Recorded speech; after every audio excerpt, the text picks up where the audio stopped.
coffee. And hopefully I'll come back. Or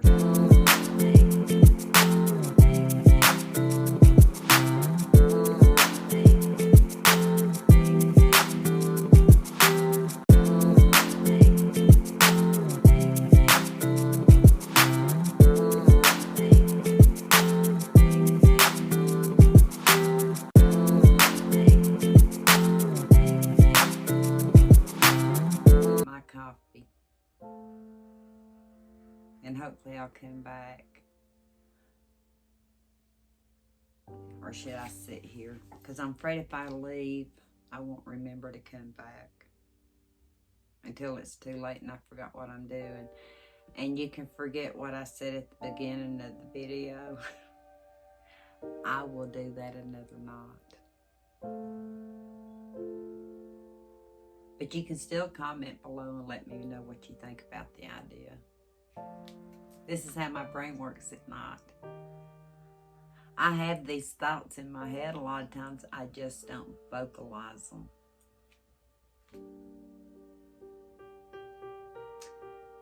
So, the doctor at the time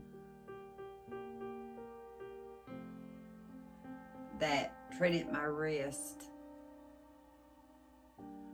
and told me I needed a doctor, and found out I was just going to the local clinic that had nurse practitioners that got me through so much. So much the year or so before. They knew how to treat me. And I still used them. I did. But I went to work one day, and I guess I told the story or something.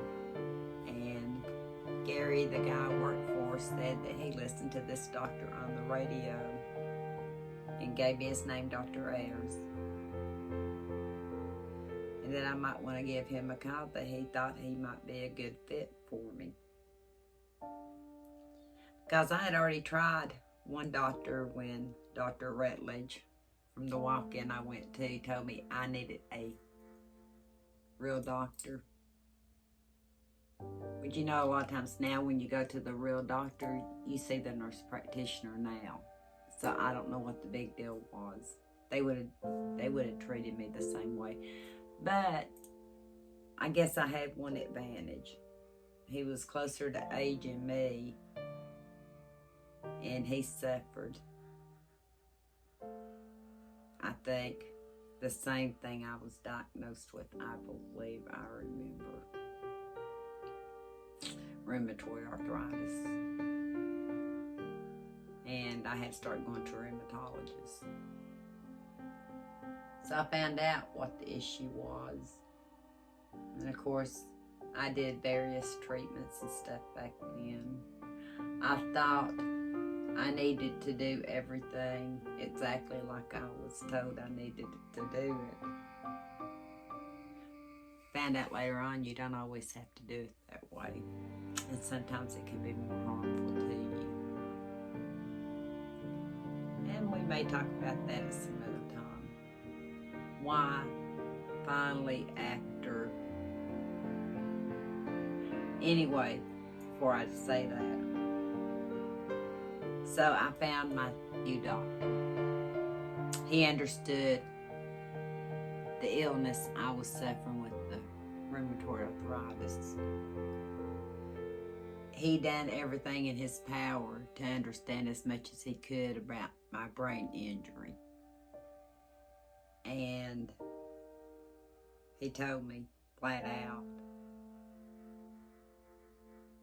just because I was told to go live my life, that didn't mean to kill myself working. And he was going to have to take me out of work. Don't know if that's exactly word for word, but that's what my brain remembers.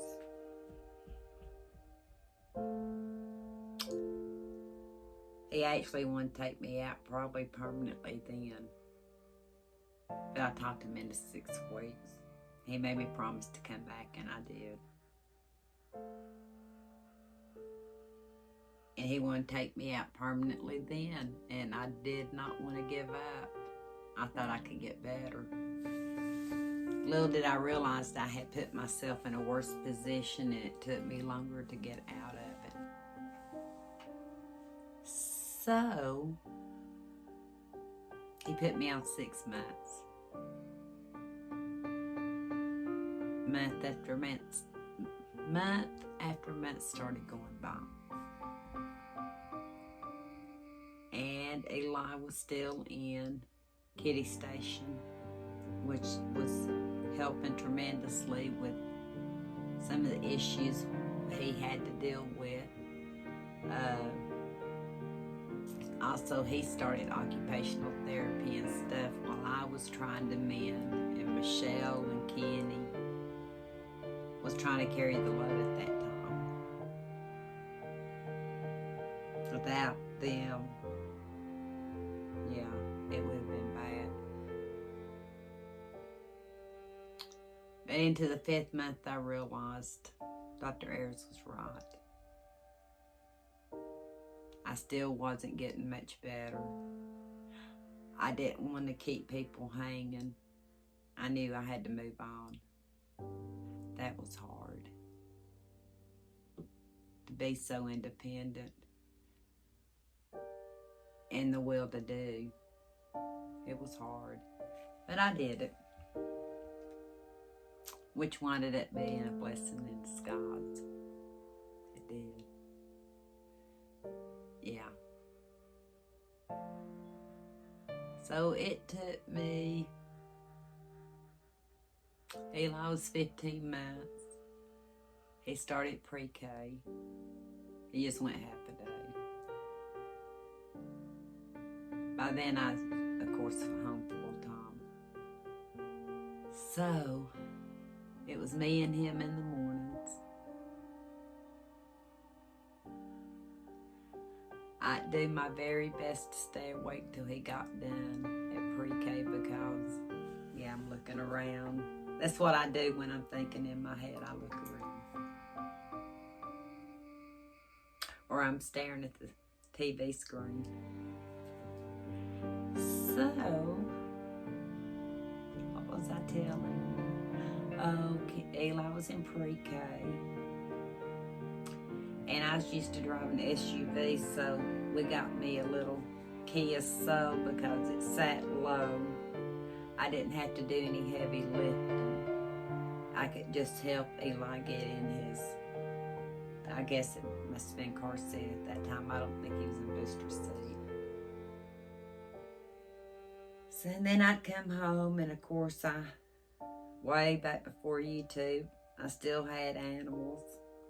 And actually had them down the road from the house. So I'd stop off with them, feed them. Sometimes I'd sit there and have my coffee that I took with me. I'd visit with them a while. And then I'd go home. And all I wanted to do was go to sleep. I'd be so tired. I got hooked on a couple of games because they told me, you know, thought process, keep your brain active. And to be honest, that's about all I could focus on. So I'd get Eli and I'd have his snack ready, his drink ready, and I knew that after I done that, we could take a nap. So we did that much of his pre-K.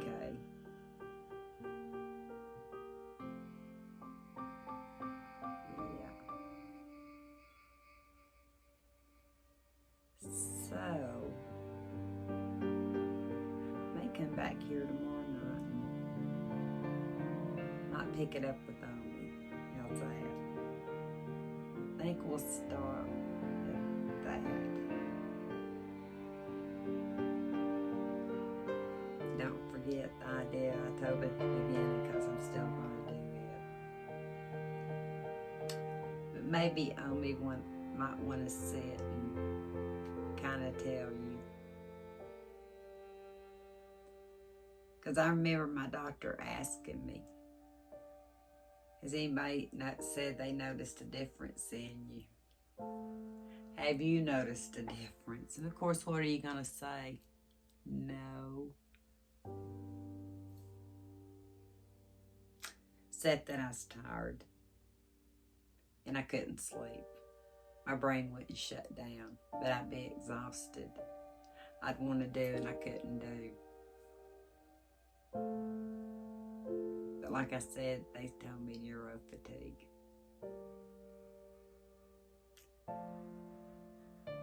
So I think, yeah,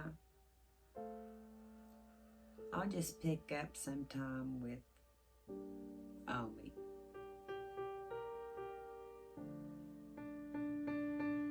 I guess what I'm saying out of all this up till now, and how I got from there to here, is I was blessed to be here. I don't sweat the small stuff.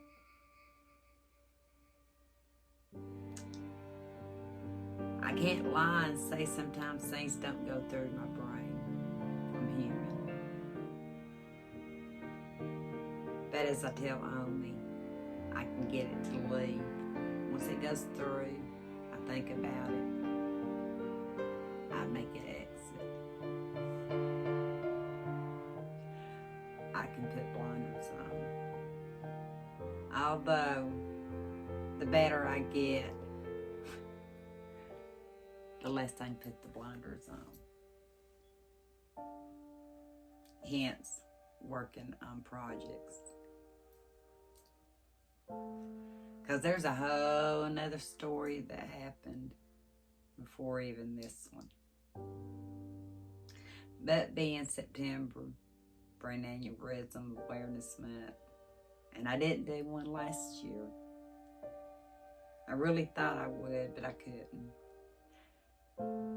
As you can tell from the beginning of the video, this may be a 3-parter now. I don't know. I don't know how long I've been talking. Don't know if I'm making much sense. Don't really want to know how much I might have to get on me look at it. She may say, Angie, no.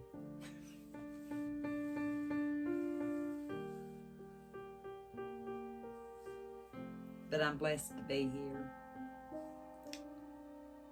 So, with me having so little energy, doesn't pay for me to stress. And like I said, I'm only human. But I preach the #1 killer can be stress. So I try to live as stress-free as I can. But saying that, hence wanting to get the things around here done like they used to be. And I don't care if it takes me till next spring. Nope. I'm farther ahead than I was. As chaotic as it is. And Omi's right. Maybe after I finish catching up on these hauls and you hear me, you hear all this, at some point I'll show you the process of getting where I'm at. Yeah.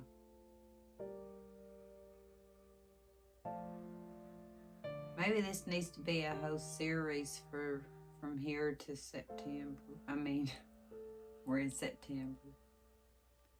To end of the month. I don't mind telling you it's September 11th right now. So 12 more days till my 9th anniversary. I keep wanting to say 10, but it was 10 for a different reason. My 9th, what we call anniversary. And I'm still kicking and screaming, as you see. Yeah, there's a lot to live for. And what deficits I have is nothing compared to what I know a lot of other people go through. That I know. So, I never even asked why me. I was just happy to be here. And that's why I was trying to be so normalized in the beginning.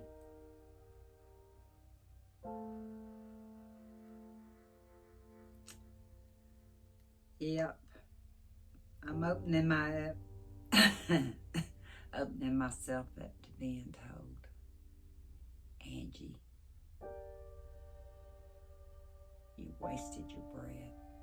It's boring.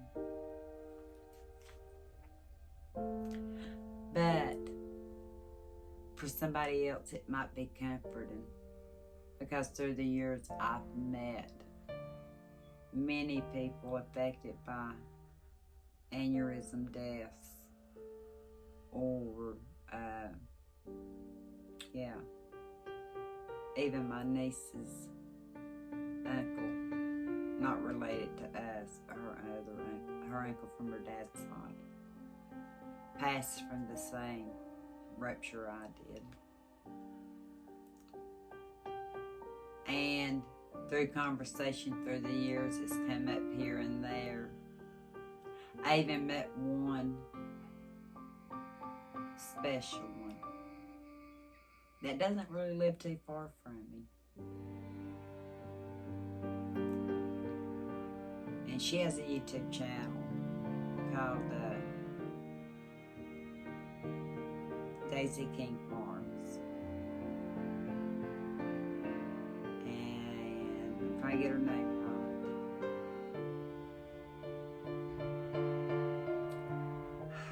I had it on the tip of my tongue. But we met. Daisy King Farms, for sure. Angela. Am I right? Because I think we commented on the same name. But anyway, she lives close to where a co-worker, Kenny, lives. And we met in West Knoxville probably a couple of years ago. Patera from Patera's Homestead had a meetup. And somehow through conversation, I don't remember how it went, but I found out she also suffered a brain hemorrhage. And she's a lot younger than I am. And trying to raise her children at a young age, I felt for her. I did.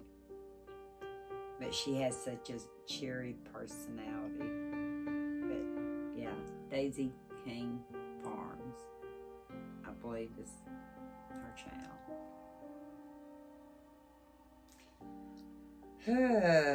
So, I don't remember statistics. I just know I'm in the lower percentage statistics. That is very, very fortunate. Omi always tells me when I do, from time to time, like I said, I'm only human, get frustrated because I don't do what I normally do, or used to do. She said, I'm just glad you're here.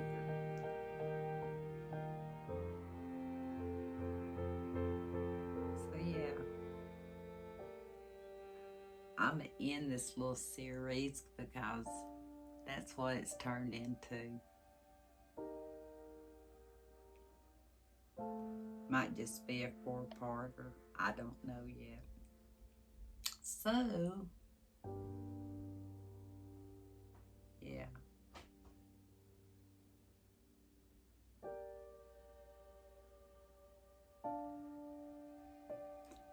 Thought I had this brilliant ending to it. I heard creaking in the floor in there and I forgot. I don't know if you heard that creak.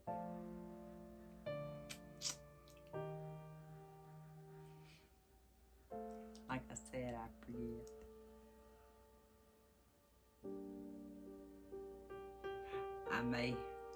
I won't scrap it. I keep telling you, a lot of energy. I've sat here, let me see,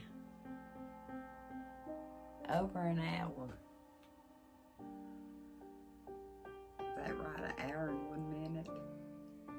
Wow. That's amazing right there. But my legs tell it. They do. Forgive me for going off course a lot. But in the scheme of things, it's not a very bad deficit. I always tell Eli, Mama forgets a lot, but at least she never forgets you and Papa. And he starts laughing. Yeah. And that's why I try to treasure the little things. And so much of the garbage, I try to keep it out. Yep. So, I don't know how many parts you've seen this in. Don't know how to end it. I may just put the words across it. Because who knows, I may come back with Omi. I don't know.